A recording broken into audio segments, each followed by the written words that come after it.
Yo lo lamento, pero por mucho que te veas todos nuestros videos y estudias muchísimo, no vas a ser fluido en español.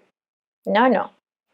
Pero no quiere decir que no vayas a hablar muy bien. Lo que quiere decir es que esa expresión no es la que usaríamos. Y sí, las expresiones son una de las partes más difíciles de cualquier idioma. No te preocupes.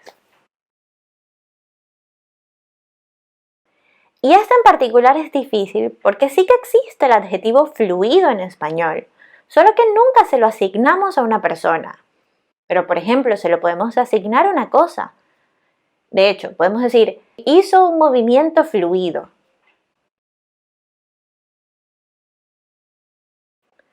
¿Una persona puede hablar un lenguaje con fluidez?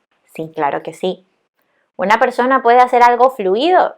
No, eso solamente suena extraño. Entonces, la moraleja de la historia, si practicas mucho, es muy posible que logres hablar español con fluidez.